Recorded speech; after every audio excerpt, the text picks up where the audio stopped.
Nasce um predestinado. O ano era 1655. Em um quilombo de Palmares, nascia o menino Mussalá. Ele vivia com sua mãe Acuaba e seu pai Kwame, o chefe do quilombo. Uma tropa de soldados portugueses atacou o local, matando e aprisionando vários de seus habitantes. Seu pai morreu no combate e Mussalá foi levado ainda bebê com sua mãe para a vila de Porto Calvo. Foram entregues aos cuidados do pároco da vila, Padre Antônio de Melo, que acolheu os dois, rebatizando a mãe de Maria do Rosário e o filho de Francisco. Os dois viveram na paróquia por vários anos, executando trabalhos diversos e participando da atividade paroquial. Francisco cresceu como coroinha da igreja, aprendendo latim e tornando-se um dos auxiliares do Padre Melo. Mas sua vida era tediosa. Sua mãe ensinou a ele tudo o que sabia sobre Palmares e seus habitantes. Ela contava histórias que seus pais e avós lhe contaram sobre os feitos dos palmarinos. O menino Francisco se enchia de esperança de um dia poder conhecer aquele lugar e aquelas pessoas. Aos 10 anos de idade, Francisco sofreu uma grande perda. Maria do Rosário tinha sido vendida pelo Padre Melo a um fidalgo português que se atraiu por ela, obrigando o padre a vendê-la. A perda da mãe foi devastadora para o menino. Mas a vida tinha de prosseguir. Aos 12 anos, Francisco sofreu outra grande perda, a do melhor amigo de infância. O garoto escravizado foi brutalmente agredido pelo amo até a morte. Aos 14 anos, mais uma perda muito sentida. Seu primeiro amor, a menina Efigênia. Ela foi engravidada pelo amo e vendida para outro senhor. Francisco nunca mais a viu. Todos esses acontecimentos tristes fizeram com que o jovem órfão se convencesse de que precisava sair dali. Sentia que não pertencia àquele lugar. Sonhava em encontrar seus conterrâneos de Palmares. Aquela esperança o manteria vivo até que conseguisse seu objetivo. O destino se cumpriria em pouco tempo. Mutombo era um palmarino que tinha sido aprisionado com Francisco e sua mãe no mesmo quilombo anos antes. Ele fugiu de onde vivia escravizado e conseguiu chegar em Palmares, onde foi bem recebido. Lá procurou o rei Mobote, que era tio de Mussalá e irmão de sua mãe, Acuaba. Mutombo contou ao rei sobre o sobrinho que vivia em Porto Calvo. Mobote ordenou que o trouxessem de volta. Um grupo de guerreiros experientes foi até Porto Calvo e executou a difícil missão, trazendo o rapaz a Palmares. O surgimento de um líder. Ali, Francisco reencontrou sua verdadeira identidade. Ele viu com seus próprios olhos tudo o que sua mãe lhe tinha dito sobre a vida em Palmares. O jovem Mussalá desabrochou em toda a sua vitalidade naquele lugar. Seus músculos se desenvolveram nos exercícios e com a alimentação farta. Seus dons se manifestaram em toda a plenitude. A coragem, a ousadia, a inteligência, o senso de justiça. Um novo homem estava se formando nas férteis terras palmarinas. O tio, Mobote, e o sobrinho, Mussalá, tornaram-se grandes amigos. Mais do que isso, era como se fossem pai e filho. O rei passou para o menino todo o seu conhecimento de Palmares, e Mussalá aprendeu muito sobre como governar. Para unificar o comando da emergente confederação de quilombos, em que toda a região de Palmares se tornou, elegeram o seu mais qualificado representante, Mobote. O governante do grande quilombo do Macaco, o maior e mais fortificado dos quilombos palmarinos, foi o primeiro rei de Palmares a reunir o comando de todos eles sob uma só autoridade. Na linguagem dos africanos, ele era o Ganga Zumba, Grande Senhor, nome pelo qual se tornaria conhecido. Ele promoveu um pacto de união entre os quilombos, que se tornaria a grande arma dos palmarinos para resistir aos ataques das forças portuguesas. Seu valor militar tinha sido comprovado em vários confrontos com os colonizadores. Sua habilidade política e seus feitos importantes o conduziram a uma posição de destaque em Palmares. O irmão do rei, Nzinga, um homem austero e disciplinador, se tornaria o comandante do exército de Palmares e segundo líder mais importante da confederação. ele passou a ser tratado de Ganazona, que significa senhor-irmão. Por essa época, havia grandes quilombos mais ou menos fortificados em todo o Planalto Palmarino, como o de Aqualtune, do Amaro, de Dambrabanga e de Subupira. Dentro de cada um deles viviam centenas ou milhares de pessoas em plena liberdade organizada. Manter e defender tudo aquilo não era fácil, mas Palmares sempre teve líderes muito bem preparados para assumir esse compromisso. Antes da Gangazumba, 3 outros reis de Palmares tinham cumprido esse papel. O primeiro foi Mambote, fundador do primeiro núcleo de pessoas em Palmares na última década de 1500. O segundo foi Oduduá, que chegou a Palmares com Mambote. Ele consolidou as bases daquela povoação e ampliou suas fronteiras. O terceiro foi Acossumbo. Ele promoveu a troca de informações e suprimentos entre os quilombos e criou uma força militar conjunta em Palmares. Mobote, agora Gangazumba, consolidava cada vez mais o caminho traçado pelos seus antecessores. Mussala gostava de conhecer as terras palmarinas. Esteve em quase todos os quilombos de Palmares, conhecendo os lugares e as pessoas. Costumava acompanhar um homem chamado Saifudim, um constante andarilho de Palmares, pessoa de confiança de Gangazumba. Ele era apelidado de Capitão Mouro, um muçulmano viajado e grande conhecedor de engenharia, artes da guerra, medicina e sanitarismo. O jovem curioso aprendeu muitas coisas com ele, que se tornaram valiosas no futuro. Desde que chegou em Palmares, o rapaz foi entregue aos cuidados da severa Maquiba, que se tornou sua mãe adotiva. Maquiba era a mãe de outros 2 jovens, Andalaquitos e Kipogonumbi, a quem Mussala tratava como irmãos. A família cresceu unida e obediente à orientação da mãe. O rapaz, que se tornava homem, foi instruído nas lutas e nos exercícios militares pelo guerreiro Cuyama, que lhe ensinou a capoeira, na época chamada de Cuiçamba. Aos 18 anos, Mussala já participava de combates com soldados palmarinos, comandados por seu tio Ganazona, contra tropas portuguesas. Ele se enamorou da jovem e bela Dandara, com personalidade forte como ele, com quem mais tarde se casaria e teria filhos. Ela foi uma grande companheira e desempenharia um papel destacado na história de Palmares. Em um combate contra as tropas coloniais, Mussala sofreu um ferimento de bala na perna. Isso o deixaria levemente manco por algum tempo, mas ele se recuperou totalmente com o passar dos anos. Depois desse revés, o jovem acumulou diversas vitórias contra as tropas invasoras, mostrando grande valor em combate. Tornou-se uma liderança em franca ascensão entre os companheiros do quilombo, o que lhe valeu o codinome que no dialeto quimbundo significa alma grande e também grande guerreiro, Zumbi. E foi com esse nome que ele entrou na história. A Ascensão de Zumbi. Os portugueses não davam trégua aos palmarinos. Os combates eram frequentes em pontos diferentes do Planalto.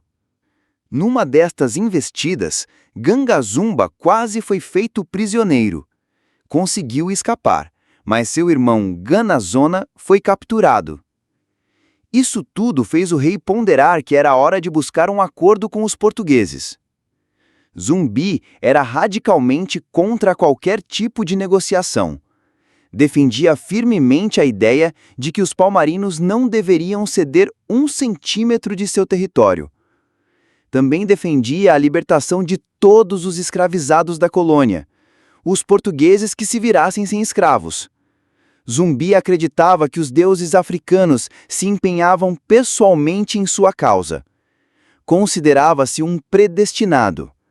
Desejava a liberdade de todos os escravizados, fossem negros ou povos originários, e dedicaria sua vida a esse propósito. Não descansava um dia, não se permitia festejar. Era marcado por uma vontade obstinada e por emoções arrebatadoras. Gangazumba era adepto da negociação, e a situação entre tio e sobrinho, com o tempo, começou a se deteriorar. 2 facções se formaram em Palmares, dividindo seus habitantes. Os adeptos de Gangazumba buscavam um acordo com os colonizadores. Os de Zumbi pregavam a resistência intransigente e a guerra, se preciso fosse. Contra a vontade dos mais aguerridos, o rei marcou um encontro com o governador da capitania de Pernambuco. Nesse encontro tenso, o governador propôs ceder um espaço de terra demarcado para os palmarinos viverem, contanto que abandonassem os territórios que estavam ocupando há décadas. Era aceitar ou sofrer as consequências de ataques cada vez mais destrutivos e mortais para a população palmarina. Depois de muita conversa e promessas feitas de ambos os lados, Ganga Zumba voltou a Palmares com a proposta do governador. Ele garantiu que haveria uma transição segura para a grande sesmaria do Cucaú. Era para esse lugar que todos os palmarinos deveriam se dirigir e se concentrar. Não havia outra saída. Era isso ou a guerra contra um inimigo mais poderoso e bem armado. Zumbi e seus adeptos, que eram numerosos, não aceitaram o acordo. Uma guerra civil começou em Palmares. A sólida união de tantos anos estava profundamente rachada. Ganga Zumba e seus apoiadores, a menor parte, foram para o Cucaú. Zumbi e seus seguidores, a maioria, permaneceram onde estavam, esperando pelos inimigos. A avó de Zumbi, mãe de Ganga Zumba, era a altiva Aqualtune, uma das lideranças femininas mais importantes da história de Palmares. Ela acompanhou o filho nesta fatídica viagem. O Cucaú acabou não sendo o que os seguidores de Ganga Zumba esperavam, pois o governador da capitania não honrou sua palavra de garantir a sobrevivência de todos naquele local. Os mais exaltados pedem a cabeça do rei. Depois de 2 anos de uma vida difícil naquele lugar, insatisfeitos com o fracasso do empreendimento coletivo que não prosperou, alguns revoltosos do Cucaú acabam envenenando Ganga Zumba. Zumbi foi eleito general das armas e se consolidou como líder máximo de Palmares.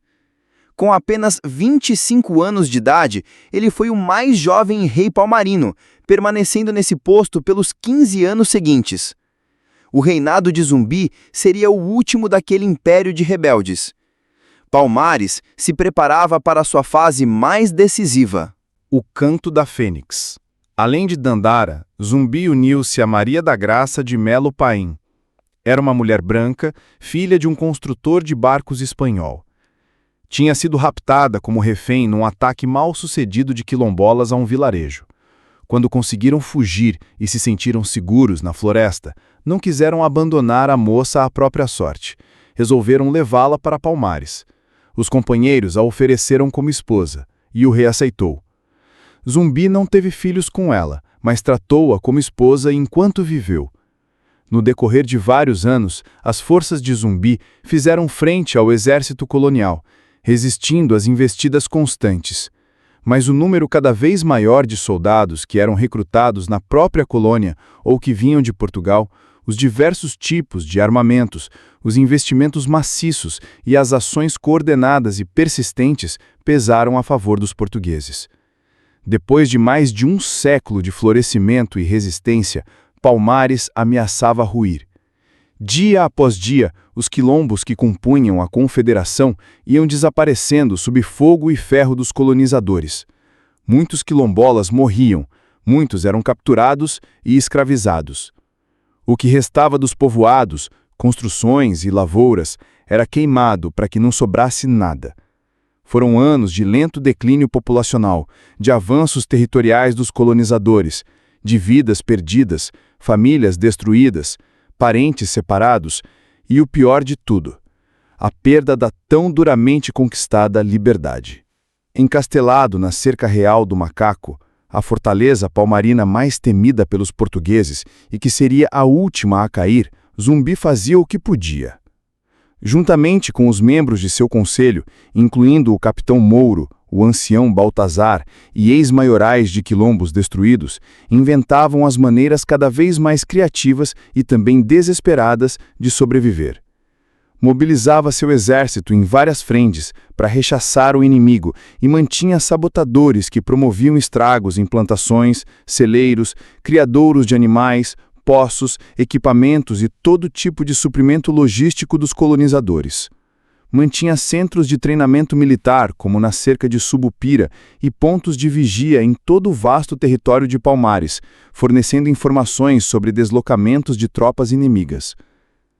Todo este aparato não impediu que o avanço dos portugueses se ampliasse e se consolidasse no decorrer dos anos, até que só restou em pé a Cerca Real do Macaco, último ponto de resistência ainda vibrante e densamente povoado de toda a extinta confederação de quilombos palmarinos. Lá ainda residia Zumbi e sua família, cercados dos mais valorosos compatriotas. Ali resistiriam até o fim de tudo, ou o que quer que os orixás decidissem. O confronto final. O capítulo final de Palmares seria escrito pelas mãos de novos personagens que mudariam o rumo da história. O bandeirante paulista Domingos Jorge Velho e o militar pernambucano Bernardo Vieira de Melo, grande senhor de terras com um exército de 2.000 soldados. Estes dois comandantes estiveram à frente de uma grande expedição que se formou para atacar a Cerca Real, a maior de que se tem notícia na longa cronologia de ataques a Palmares. Ao fim de 2 anos de preparação, a gigantesca expedição com mais de 5.000 soldados e carregadores atingiu as imediações do Grande Quilombo, que podia ser visto de longe, no alto de uma montanha. Realizaram um cerco que durou 3 semanas, tentando ataques em diversas frentes do Quilombo. Tudo inútil. As defesas dos palmarinos funcionavam muito bem, repelindo as tentativas de assalto. Eles tinham suprimentos de água e alimentos para muitas semanas. Os portugueses sabiam que era preciso arriscar tudo num ataque maciço e decisivo. Na madrugada do dia 6 de fevereiro de 1694, esse ataque seria realizado. Resolveram empregar pequenos canhões, chamados de colubrinas, com os quais conseguiram romper as 3 fileiras de estacadas que defendiam o quilombo. No interior do Grande Quilombo, todos já sabiam o que ia acontecer. O clima era de despedida, pois ninguém sabia se iam se reencontrar depois que tudo acabasse. Zumbi despediu-se de Dandara prometendo que um dia estariam juntos novamente. Quando a investida final aconteceu, o confronto foi sangrento. O resultado foi de construções incendiadas, milhares de mortos e feridos de ambos os lados, centenas de palmarinos aprisionados. Mas Zumbi e um grupo de fiéis soldados da Guarda Real conseguiram furar o cerco e escapar, embranhando-se nas matas ao redor do quilombo, que conheciam muito bem. Correndo por trilhas só por eles usadas, afastaram-se do tumulto de morte e destruição que deixaram para trás, enfurnando-se nas serras. A história de Palmares e da Cerca Real do Macaco tinha chegado ao fim, mas a história de Zumbi ainda não havia acabado. O último ato. O grupo de cerca de 30 indivíduos que acompanhava o rei perambulou por 2 anos pela região, esquivando-se dos povoamentos, ocultando-se em brenhas das montanhas e nas florestas densas, sem rumo, sem descanso, sem parada. Desse grupo fazia parte um ex-escravizado libertado por Zumbi anos antes, chamado Antônio Soares. Era um guerreiro de valor, que havia demonstrado lealdade e coragem em muitas ocasiões durante o tempo em que viveu em Palmares. Um bom companheiro de todos e homem de confiança de Zumbi.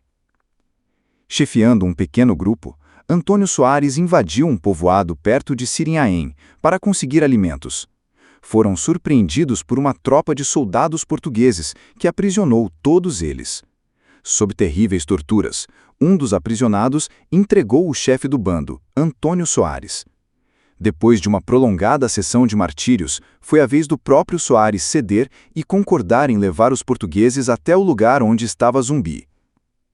Quando chegaram ao local da gruta onde Zumbi e o que restava de seu grupo se encontravam, os portugueses atacaram com sabres e armas de fogo. Todos os negros tombaram mortos, entre eles o maior líder da história de Palmares. Era o dia 20 de novembro de 1695. O legado de Zumbi. Para alguns, Zumbi, um líder que não propagava nenhum deus, nenhuma civilização nova, foi um personagem que passou como uma tribo nômade, nada deixou de perene. Seus primeiros biógrafos eram seus inimigos ideológicos, e foi nestas fontes contaminadas que os historiadores escreveram quase tudo sobre ele.